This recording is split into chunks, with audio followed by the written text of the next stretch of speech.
I want to have my own flying car or a taxi. It Just wanted pick to me pick up. me up. We both worked on the same project where there's 635 ground stations got deployed across the United States. We get to do this for the world. Mm.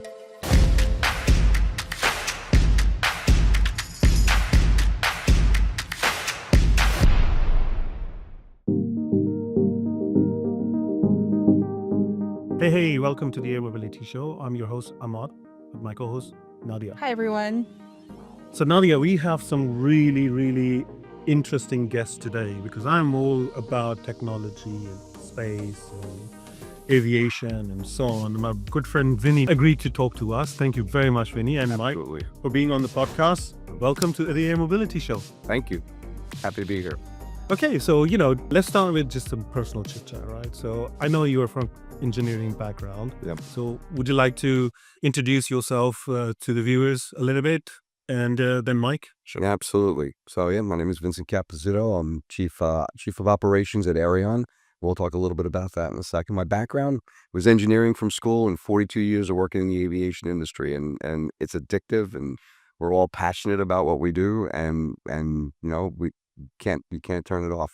Yeah, indeed. I mean, this is one of the things that I keep telling people when I was learning as well, that once you would start flying, it's addictive, right? Yeah. That's definitely true. And Mike, your background? Yes. So I'm Dr. Michael Garcia. I'm the Chief Innovation Scientist at Aireon. And thank you for having us. It's great to be here. It's a pleasure. My background, I was a computer engineer at George Mason and then PhD in electrical engineering at Duke University.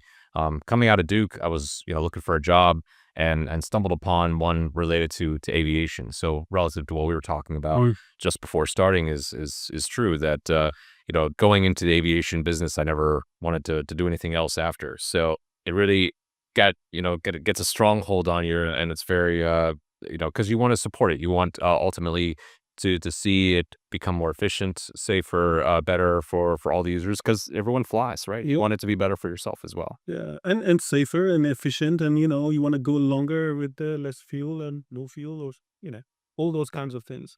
So how does it evolve into or fits into now? This is more sort of your stuff is in space. Yes.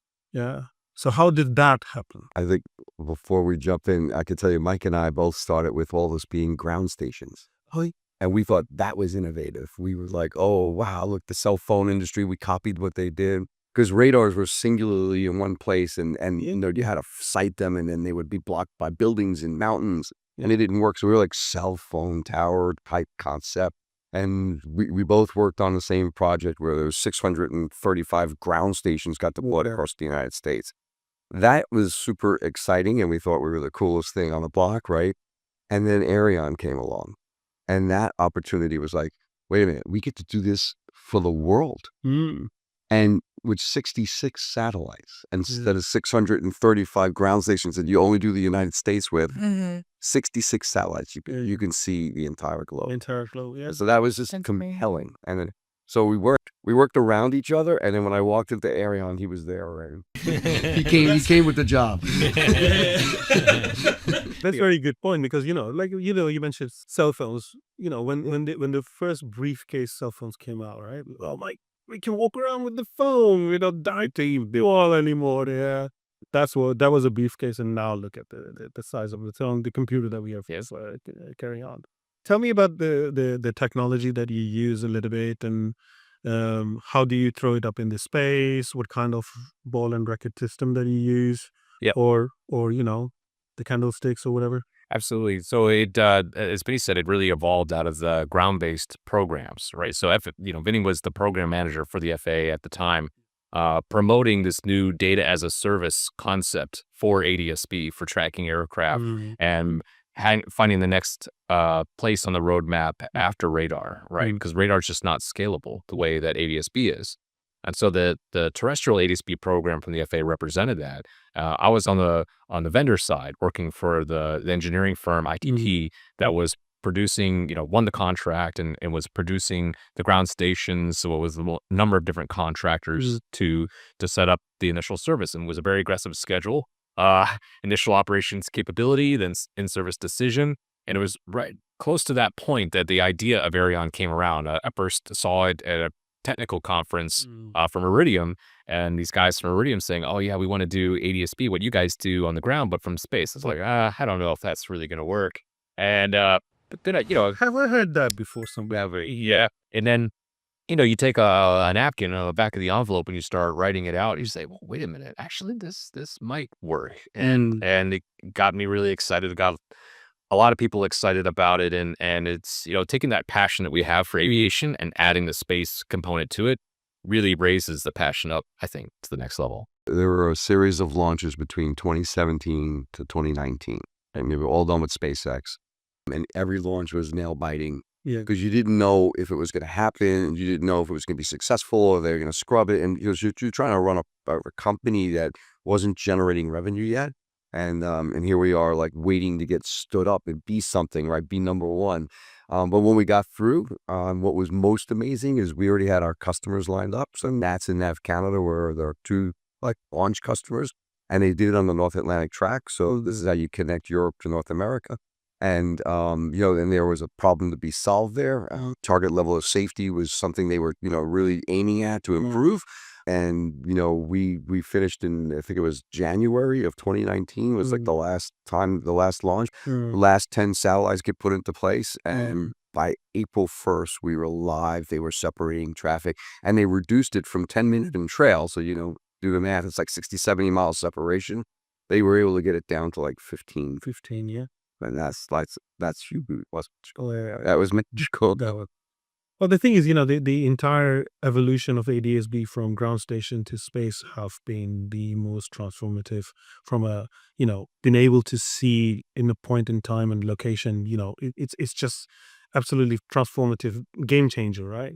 But then it's not just that, it shall sort of, in my view, creates further opportunities. Like we talked about the data that you have, the amount of information that you got handle and which is available to process. That's like mainly, changes the game, right? So what are you guys doing with data? I know you mentioned something. Yeah, You had a bunch of ideas. Adam's it's all about turbulence. Or rather hear from the horse's mouth. Go on. Yeah, so let me stage and he'll get into the detail. Yeah, right. do. But it was interesting because we were ANSP centric. That was our bottom line. That was our bread and butter. That's how we're going to run the factory, right? We started looking at commercial data services, and that's what can you mine out of this data set? And it was some things that were kind of simple. We started selling the FlightAware. We started selling to Airbus, and they were using it to monitor their own assets or to resell the data as a channel partner. So, we're slowly building out that commercial relationship. Yeah. But the honest truth, the discovery of what you can do with it, around GPS jamming and spoofing, that was one thing. So Mike's been spearheading this for years, right? And he can explain what's in the data and how we're able to use it as a proxy and understand it. And then the same thing with this turbulence detection, which is something we've just, been working on for about 2 years with the National Center of Atmospheric Research. And this is leveraging other brilliant people that have this passion for whatever they do. And it's fun to tap into them, right? Because this is how you build things, right?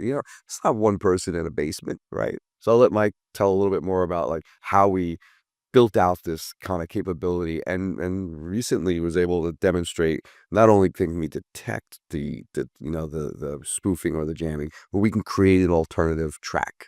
Nice. And that's something we just launched, this week, right? You called it vector track. Yeah, so absolutely. So to piggyback on that, or the safety is the foundation, right? The ATC service providing the benefits, delivering on the benefits we promised to deliver to the industry was very satisfactory, right? That our customers are happy, we're happy, right? And their customers are happy, right? The value has been delivered for ATC separation services. But then I want to say, once you've done that and, rest your feet up on the chair, there's more, right? There's more layers that you can build on top of that, that you can leverage from that rich data set. ADSB has a lot of different information in it. Yeah. And if you understand it, and if you know how to speak the language of ADSB, you can reach inside and get more information, more value, more applications out of it, well beyond that initial foundation, which is what we've been exploring. So as Vinny said, with turbulence applications, GNSS, jamming and spoofing detection applications, flight plan, kind of prediction models, a lot of different things that we've been working on and looking at that I think really help add more interest, new customers that were like, well, I don't really know anything about ADSB, but I want to know about this. Like, this is something I need to know about for my application. That's what the next level that we're trying to help grow and message and influence, because we think that it's well beyond that kind of initial foundation that we built up, which is fundamental. It's important to continue to grow. Yeah. But these new application spaces allows for innovation, allows us to stimulate our own staff as well as our customer base. They're excited about these new things that we can bring to the table. Yeah. So there's a dashboard. We were talking about airports earlier, right? So we have a safety dashboard, and it's sponsored deeply with Canso. Yeah. And it's with the ANSPs that are here. And we've created this tool that they basically, we designed it, but they are driving it. It's their requirements. It's their airport needs. And so things like risk to runway overrun, we're able to project these things, right? But they help us set the threshold of where they want that trigger to happen. So now you can be in a cohort, not knowing who your cohorts are, and you can have a scorecard, and you can see, are you triggering the risk to runway overruns at any particular airport in your area inside your ANSP against the other ANSPs? And then they could have the collaborative decisions, right? They could have the conversation around what do you do? Maybe I can do it, right? And they can understand it. And that's just a simple tool. What we're looking at is the aircraft. What's the speed when it's 300 feet away from the end of the runway? How fast was it going? Yeah. Is it going to make the high-speed taxi or not? Yeah. Right? And that's what it's looking for. So these are airport metrics, right? So, it's not just, it's not just the operations of how many departures, which is easy. Like, we can count planes, we can count departures and arrivals, right? But this is now adding on top of our data set, little things like that. So there's time to conflict. So we look at when two planes are in the air, is there a projection? And so I know you wanted to talk a little bit about AI. I know Mike wants to tell you all about it, right? But these are the kinds of things we're able to take advantage of, because this data then starts becoming different tools for different people. Yeah, right? exactly. And so, I mean, look, ICAO's implementation of ladder, I think, I don't know if you saw that was just implemented in Eurocontrol. This is essentially based off of data you guys provide, right? Because Eurocontrol also use the same information and last known information that came after the Malaysian airlines, right? So the ICAO sort of, this is the fundamental safety and make a big difference when you're talking about the whole ecosystem. But yeah, going to AI, and I don't know if you noticed, the AI is capitalized with it there. Yeah. So I'm a AI geek as well, not just the aviation, and the podcast focus have been a lot more in the technology and advanced air mobility and the next phase of aviation, which I personally believe that the advanced air mobility will bring a fundamental change in how the aviation works, because we are very structured and operating in that fixed point in time manner since 60s really, so nothing have really changed. But if you bring eVTOLs and urban air mobility or regional air mobility, it will have to change. Otherwise, I will not get my Jetsons future, which I really That's really what it's all about. I want to have my own flying car or a taxi and just want to pick pick me up. me up. I'm not driving it. I just want to be picked Dude, up. if I'm going on a 9-hour trip on a flight, I don't want to spend 3 hours in traffic, right? The thing that I want to sort of open the conversation here and bring brilliant minds like yourself and Vinny into this conversation is, what is the application or potential of this technology and this information that you guys have into opening up this sort of, side of the aviation? Yeah. Which will, is kind of inevitable, right? Right. Everyone is thinking of this as a strategic thing. And I think you guys and the data that you provide and have can play a very pivotal role. And I'll give you an example, before we get into that, is because, one of the part of my research paper that I'm working on AI and advanced air mobility is ability to communicate in real time, near time, on much broader data set than what we do right now, right? And ADSB is really important part of that, but going beyond ADSB as well, right? To get the ability to communicate from vehicle to vehicle, because if you want to bring autonomy is not going to work if, two people can't talk to each other, how they will It has to be self-organizing, right? self-organizing. Some level of edge AI will probably be required, but the data is key, and how your knowledge of manipulating that data to get the information, I think that will be key. So what's your, I don't know if you looked into that already. I'm sorry, putting you on pause, You're not yet. but that's what I do. You're right in that the data is really at the heart of it all, right? For any AI application, you need a couple of key ingredients, right? Mm. So you need lots of data, Mm. and we have 1 trillion ADSB messages that we get per year. So it's a trillion ADSB data points Yeah. that have lots of data inside that are constantly moving and constantly sensing their environment on a regular basis. So labeled data too. Yeah. Right. It's all defined. It's labeled, structured, and the integrity is higher. It's a safety grade service. So that's kind of at the heart of all of it, is that you have that to start with, and then build these applications afterwards. So the other thing you need is truth, right? If you're going to train an artificial intelligence or machine learning model, you really need truth in order to be able to help it understand what's happened in the past, and then how to forecast and predict into the future. And that is something that we have worked hard to provide, is an understanding of the truth. As Vinny alluded to, the new venture that we're on with respect to our ability to triangulate the position data. That's something that helps us identify and calculate truth. Which, if there's a spoofing event, then you may not know what the truth is. But because of our satellite overlap, Yeah. and our ability to detect one message from multiple satellites, one transmitted message from an aircraft, triangulate on that position, then that really helps us see the truth and use that to train these models to help us understand the history, the past, the contextual information, as well as to project into the future. Yeah.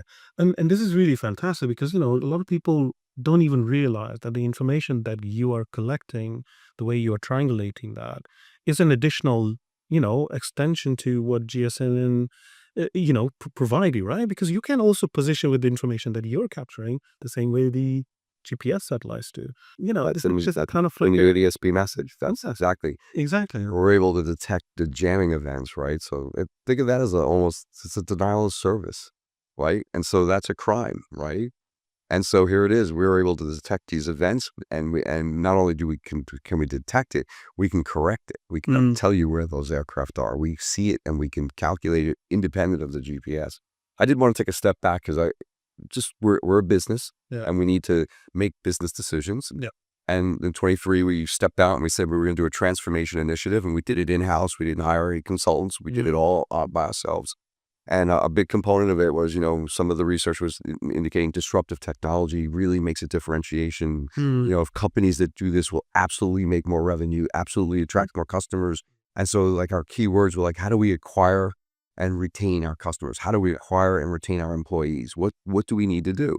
And so we did something called rapid response teams, and we initiate a rapid response team on the mic on what disruptive technology should we look at. And so they came back, they had a list, right? Like they went from one end of the spectrum to the other. I mean, from like 3D printing, but AI ML was number one. And they had risk rated it, so they gave us the green, yellow, red. Executives like colors, and right, so we were able to understand where should we make the investment. And so we made that commitment, and we literally have put like 20 people through Oxford classes last year, like their 6-week, intense AI classes. And it wasn't just the engineers, right? We found the class for the lawyers, we found the class, right? And we're doing it to raise the vocabulary in the company. That was last year. We got another 20 doing it this year. And so, we're a 150-person company. We just made an investment to just raise the vocabulary, to just make the language more understandable for everyone that's going to be involved. Because we don't think it's not a switch that's going to be flipped and we're going to get tons of money, but it's going to infiltrate our products, our lives, the way we do things. And it's like a train that's going by. You better grab onto that handle, right? And so we're in. So now I'll let Mike tell you, what are we doing with that and our data? What can we do with all that? How can we? But this is a very make it really visionary, forward-looking thing which we lack in the aviation industry, right? Because most of the industry you see, when it comes, AI is inevitable, right? We can hide as much as we want; it's going to happen. So the point is that a lot of people will be catching up but you guys have made a decision to get ahead of it. And that is absolutely fantastic. I'm so happy. We talked to you with the shoot yesterday about all the different things that come up, and then you get branded as that. You're the radar guy. You're the multi-operation. You're the ADSP guy, or you're the cloud guy. Right? There's always some new thing coming up, and then there are the people that are going, "Not in my lifetime. We're not going to do this." But you got to do it. Got to do it. And so, Yeah. So, I mean, innovation is a series of S curves, if you will, right? That where you're building something, you create a new service like space-based ASB. Okay, that's great, but you can't sit and rest your laurels on that. You have to continue to innovate beyond that and create the next S curve on top of that. And that's what this transformation initiative was about: was taking AI, ML, and building on top of that, and trying to now deliver those new services from that and be a leader, which is a challenge because not everybody's ready for that, right? On the customer side, so you could build the coolest thing in the world, but maybe the customer's not ready for it. So you have to try to recruit customers that are early adopters, educate them, see which ones, feel out the right application spaces. As we said, we've been looking at like GPS interference and spoofing monitoring and detection for years, but the demand has gone up, right? Since the increase in jamming and spoofing has affected aviation so much over the last 2 years. Suddenly what we were doing is like an R&D project because like, hey, oh, wait a minute, we really need to make sure we have the right visualizations for this and the right way to communicate it. But even the market is so funny. He used to sign up to be on jam fests, right? So that he could participate when they're going to do a jamming, so we can test our little algorithms and see what it looks like. Now it's due to geopolitical activity. Yeah. It's everywhere, and he's detecting it all the time. Yes. So just keep going. Yeah, so that's a good example, I think, of the type of work we're doing with AI ML and being able to detect these patterns of life effectively, right? So you find patterns of interest, you start to set your traps to see when they happen, where they happen, how they migrated. It's almost like an animal, right? Where you're tracking a flock of birds and how they behave and why they do certain things the way they do. They're like looking at the aviation data that way. And using the models and then discovering, right? You say, okay, well, these are the ones I know about. Tell me something I don't know, right? And you can use AI and ML to discover and harvest from that data set. Oh, wow, did you know about this? And that can be really powerful because then it sets you on the next path to trying to create that next S curve. Yeah. And that's really the interesting thing that I find is with AI and ML, what's happening, we are actually at the start of that S curve. A lot of people don't realize and say, oh, is there now, ChatGPT is done. But it's not. We're just starting out, right? Because neural network's been there since the 60s. It's nothing new. But what have changed is the transformers that came about and then allowed us to start making this leap that we've done. And it's only a start. I mean, just imagine this transformer. I mean, I look at it from the other side of the story, right? Transformer is one of the many things that have happened, right? Just imagine another one of these things happening, and it will completely change the game one more time. And before you know it, you'll be so behind. The electrical grid, the light bulb, the electrical grid. It's from the tubes to the transistor, and from that to How many can you God, get on right? pin? Look at the density in that silicon wafer, right? It's just crazy, mind-blowing. And then this is the pace that aviation need to keep up with. And aviation is kind of like lagging behind. But I feel that this transformation is due. So one of the things that we were laughing about, Kanzo have this, CATS concept. Yeah, so it's CATS concept, which is fantastic. And I'm up for it because it's all aligned with my research and OpenAM. I mentioned OpenAM yesterday, the OpenAM initiative that we are doing. But what I am looking at is a step further ahead. They're talking about Aviation 2.0 and making it happen and so on. I'm talking about Aviation 3.0, going beyond that, because what is going to happen is this soup of air that we have around us is going to be utilized by a lot more than the jets that are flying around.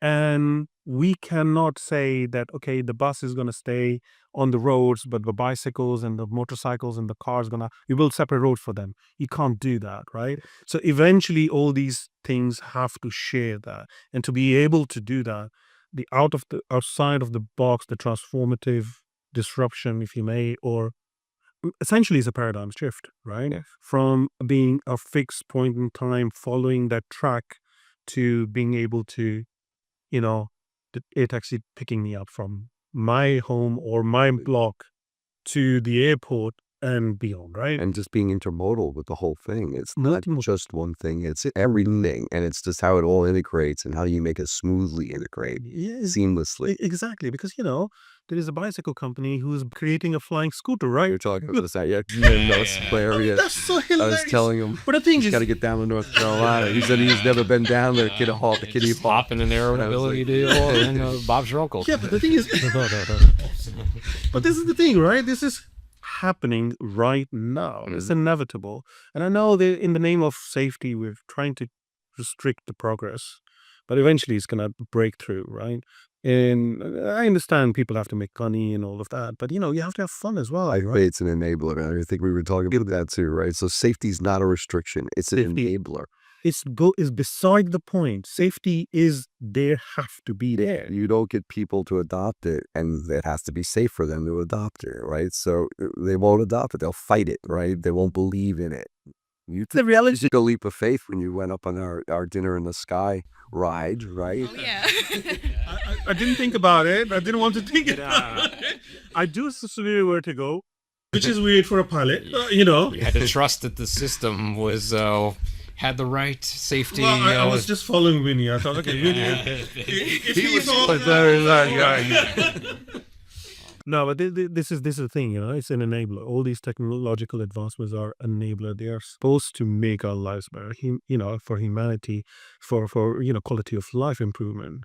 And if we are into just the nitty-gritty of this and that and the procedures and which is absolutely fantastic, is key because it's keeping you safe, but you have to look at that and how to make use of that to make things better, right? Because you look at ADSB data and how much comes out of that, right? Yeah. No, if you would have been content with, okay, it is what it is and we are fine and this works, it's all safety. We can't touch this ADSB data because it's all about safety. Well, you would have been sitting right there, right? So part of the transformation brought up another topic called dual mindset.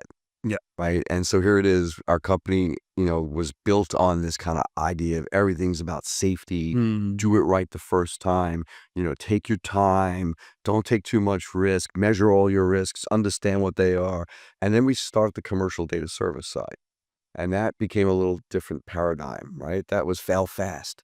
Move. Okay. So now you have two groups of people in one company, in a very small company where silos were building. Yeah. They were happening right in front of our eyes. And like this discovery of the idea of dual mindset and how do you blend it so we can take advantage of both, so that we can make it both. So everyone in the company isn't separating and going, don't do that. Because, if you have to do that, you have to do this. These three other processes have to be checked off. And that's going to take time and we won't be able to build it. And, so no, it's like everything has a purpose and you have to understand where you are in the life cycle of what you're building. Yeah. And this was like we wrestled with explaining this over and over to our company and members of the company to just say, well, what is this dual mindset that you guys keep talking about? And it's just the idea of like, we have to learn to integrate and be both. We want our people to be happy and proud about what we're doing, right? But it's okay to build it a certain way when you're building it for that application and build it a different way when you're doing it for another application. And it's okay. And you can use the company and you can leverage it. Yeah, but also like this conversation, that conflict also create opportunities, right? Because it questions things that are obsolete. Why do I do this way? Can I not do it some other way? Or why I don't do this? Why don't I take that data and then put it through an AI ML solution? And now we can predict this, and it's questioning yourself, which is key, right? Just not blindly follow we have military for that. Right. Well, so managing the change is a discipline unto itself, right? And that's what that transformation program was about. So we want to make these big changes, and they're not just changes on the technology side. It's a cultural change. The cultural change to be able to speak these new languages and to be able to be willing to take new risks without sacrificing what is necessary as a backbone in order to enable everything else that we're doing it. Because you need both, and I've seen that in I don't know if you've read like the Innovator's Dilemma or Crossing the Chasm, but those types of books are like real stories about how like, okay, these these companies, they were too comfortable with their existing product that was making them revenue. And when the new thing came along, they kind of ignored it and said, we don't have to worry about that. And then all of a sudden it ate their lunch, right? So you can't really be too comfortable about what's been successful, but you can't ignore it either. So you have to find that balance. For sure. Yeah. I mean, you see that happening, right, all the time, especially with the going back to the advanced mobility. And I know this is not your really topic, but it's mine. So We're good. No, I know we're good. We want to play. yeah. But you see that, right? I mean, I see that happening right now with, for example, pilots, right? So we have a huge group of pilots who are adamant that we're never going to touch this. This is never going to fly. I don't want to see an electric airplane. There's no way it can glide. There's no safety. But you see these things working, flying, going all over the place right now. So I have this friend, and hopefully he's going to be. We haven't gone time. He's a big influencer, a pilot, a YouTuber, and he's been flying. His passion was historical World War II birds and warplanes and stuff like that, based out of Canada. But now he's gone off, and he's been flying beta technology. I don't know if you're familiar with that. They have a STOL version, which is flying, which is exactly the same design as the VTOL version will be, but they at the moment don't have the VTOL capability. And you can ask him as a pilot; he will give you his experience and how much he loved it, and how much. In fact, he said there was too much gliding capability. I had to, side slip a lot, to land. It's the ability to question yourself and others and be open to the possibility. Yeah. That's where the transformation and the innovations come from, right? Yeah, I think the tipping point is coming for air mobility, right? And it's not here, but it's coming right there. And you really have to try to guess as to when that will really happen. Yeah. And I think of it sometimes like, you talked earlier about TVs, right? The cathode ray tube. And you think about the evolution of that. It went from cathode ray tube to like plasma TVs. And then 3D TVs were a big thing for a while, right? And this kind of settled on LEDs, right? But no one knew which one was going to kind of take off and become the thing that settled the market. Yeah. And I think for air mobility, you're waiting for that tipping point, that breaking point, and it's going to take many different trials and environmental regulatory changes, a lot of things, and foundational services that are just now reliable through their micro weather or ADSB or other means of command control and safety nets that help, just there and they're part of the medium. They're part of the ecosystem that supports this application, this service. So I think it is, any day now, maybe, but there will be I'd like to take it soon because I want to get that taxi. Yes. Yeah, sure. From the airport or to the airport. Do you think it's within the 10 to 15 year range? Right. Do you think it's going to exist in certain cities? It could happen anytime, very soon, or take maybe more time. I don't know about that. I keep predicting it, but I've been wrong many times. But the thing that I believe in, and the analogy I would like to use here, is moving from Blu-ray to sure. NVRAM, right? So it happened because everyone was that from when the laser discs went to the Blu-ray, and then they were saying, "Oh my God, we are." Blu-ray is the bomb, right? Is the thing that just changed everything. And then after that, we were thinking about those thick laser discs. I don't know if you've seen that. Yeah. Multi-layered, big laser discs, and they can store a lot of data. Don't get me wrong, but then you got this tiny little chip that Apple decided to put in their iPod, and then just bam, right? Now A lot of spinning, this is gone, and everything is gone. Have we ever seen a Blu-ray anymore? No. No. So I think that is Seagate, the company that made the hard drives. Where are they now? Exactly right. they're trailing down. They're coming. Yeah. But you get the point, right? I mean, I I do. think it doesn't have to be the way we're designing it right now. The electrification. There might be a Blu-ray NVRAM movement at some point. Then we come up with a new technology. You never know. Maybe we find the I think there's the lithium crystals. interesting. Yeah, there's an interesting separation. Like we met tons of people who Mike had to take out an envelope. He had to prove it to himself. He had to do the math. He had to sit there. And he became a believer. He became an evangelist. right? Well, we have met so many people that are like, that'll never work. And then when we got it working, they said, we knew that would work. Of course. But it's every technology fitting, right? Everything you just talked about had that same wall that they had to go up against, right? People just were not ready for the change. Yeah. They didn't want to accept it. They didn't believe it. They didn't understand it. It just seemed too Yeah. far-fetched. Yeah. But then there's the people like you who get really excited and go, yeah, you can do it. Yes, it can be done. And that's where you start with is yes. And then you get a bunch more people that say the same thing and you go off and you make it happen. Yeah, And that's cool. This is I agree 100% because Ahmad is always saying yes to everything. This is what we not everything. in terms of with the technology and everything that we get involved with. So, what would you say about the advanced air mobility business? Would you be in as a company to kind of work in that area in the future once it takes off? I think we're part of the ingredient of making that happen. I don't know how they keep yes, or it's- ingredient in the soup. Yeah, I didn't.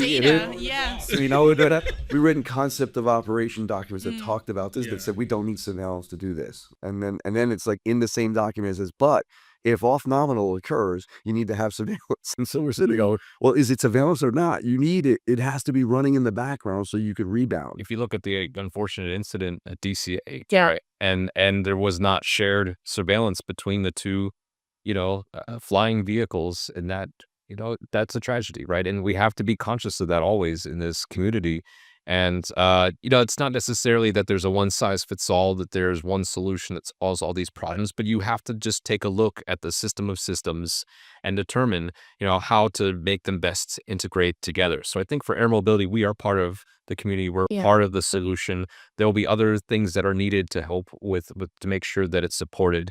But we're open. We're here. We're ready. We're collecting data now. We'll collect more data in the future. Anything we can do to help. I don't think anything's changed. The ingredients called comm, nav, surveillance. These are the three things you need to do any learning, right? Those are the pillars. And right now we are surveillance.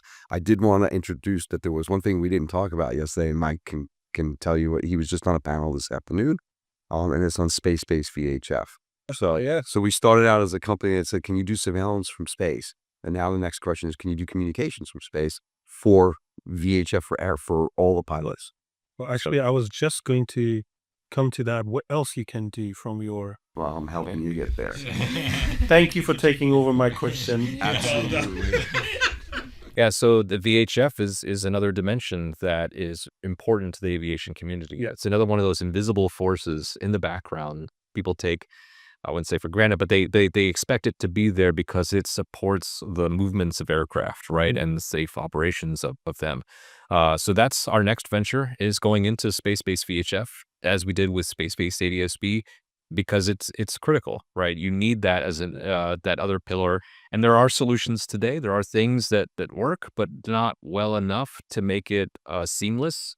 You get these different changes in performance as you go to different airspaces, and maybe that's part of what's obstructing things like air mobility, for instance. But I think by offering more solutions, another blanket of coverage in the communications pillar, that's our hope, is to be able to bring new value to the community through this, and very likely navigation as well, right? Being able to, as we were talking about GPS spoofing and jamming detection, right? Understanding where the problems are, being able to know how to avoid them, and then having that layer of surveillance as well as communication. So I think for air mobility, ensuring that there's a way to be part of that common communications platform, whether it's VHF or surveillance or other technologies that are needed, that's where I think we will be able to help, right? Is because we're part of that common communications, common data exchange platform. Yeah, that's fantastic because, more of that will be needed. Even more than that, in fact, will be needed. For that kind of mobility to really work and happen is the ability to have that level of communication and that level of transparency that you require, and much wider integration and interoperability, right? Because that's where I was just talking to somebody and was trying to explain the problem to them about the advanced air mobility and just doing it in a very confined and sharp kind of focused way. I said, okay, let's say you have a vehicle that leaves airport and is going to this vertiport where there are 4 landing sites, and you have the vehicles there which are charging, and they will be finished in 20 minutes, whereas your vehicle will need charging in 19. And you don't have any, if you're not talking to each other, you don't know what the progress is, you don't communicate, can he leave a minute earlier, please? Or something. How are you going to make it happen, right? It's like, no, we don't care about the ground side. We only care about the air side. Really? Is that what you're going to do in the future as well? These are the conversations that need to open up, right? And the technology, that would be the backbone, right? The ability to communicate is going to be through things like VHF in space. He just did collaborative decision making. Yeah. There you go. PDF survey. You gotta put one on option on the board and You don't collaborate, that one's falling out of the sky. That is the reason why I've started the nonprofit. Yeah. Because one of the things that I feel that we lack in the industry is collaboration. Yeah. And the reason is very clear and understandable, right? We have our IP, we all want to make money, but a lot of times that is also hindering understanding of people or ability to see the wider picture or bigger picture. And with OpenAM, unfortunately, there's no sign of OpenAM. OpenAM is an organization that I've recently started, and we are trying to collaborate with Kanzo as well, and with NASA and with other organizations, and hopefully with yourself.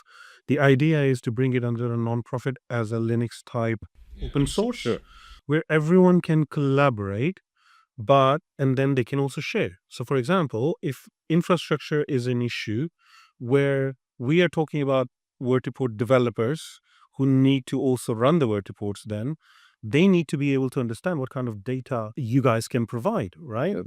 And right now, if they have to do it, they want to try and do it themselves or find a partnership, right? How about we bring all of that together in a collaborative way where everyone can benefit from each other and learn from each other's, ability. Right. And that allows that bridge for that collaboration. They will need comm, nav, and surveillance too. Exactly. They will need the three pillars to succeed. Yeah, exactly. And then something that's a common data exchange mechanism. Now, for collaboration, we've been a very standards-centric organization ourselves. We've been promoting and influencing standards all along the way to help ensure that we were able to be part of that fabric. And mostly through our TCA, EuroK, and ICAO, but these open standards, I think, are also good mediums to make sure that everybody can stay on the same page moving together.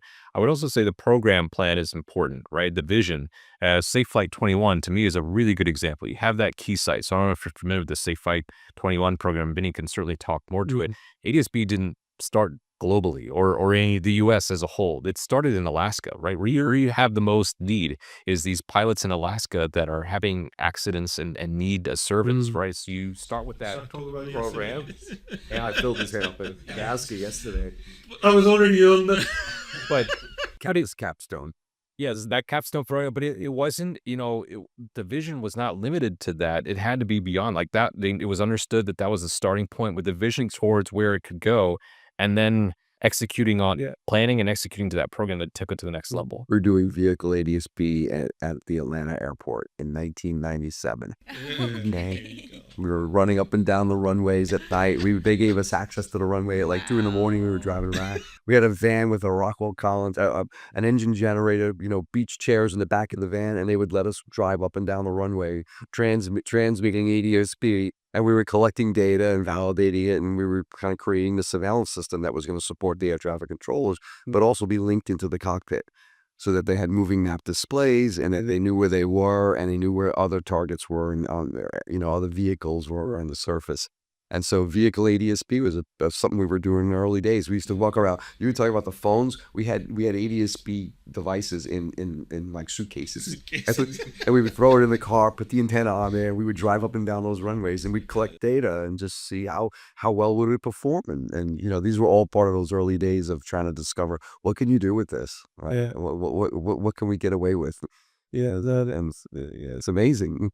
these are the stories that you have, it's I don't know. I mean, I think the aviation industry is progressing because of the passion of people like us, right? If you leave it to, the ones who are doing some of the, politics, it will just be sitting there and they're stagnant, right?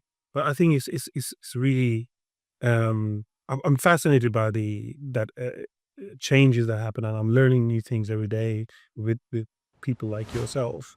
But what I really like to see is a lot more collaboration. I mean, this is why I started this channel, so we can open up, have a conversation about it, and touch the topics that a lot of people don't want to talk about, or they are focused on their own little world and little thing. And I can see now you guys are like really, whatever I bring up, you're up for it, right? So kudos. Sign This us is up. fantastic. Sign us up, man. No, this is fantastic.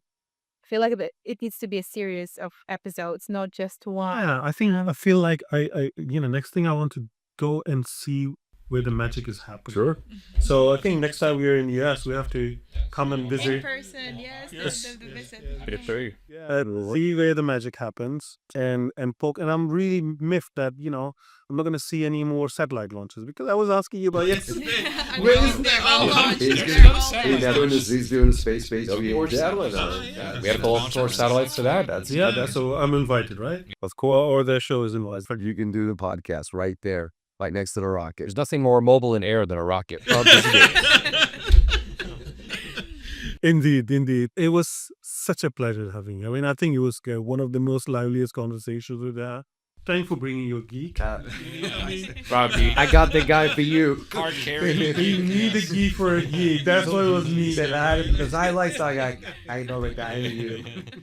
No, that's fantastic. And we'll have your information. You share the information about some information. We'll put this in the description so people can look.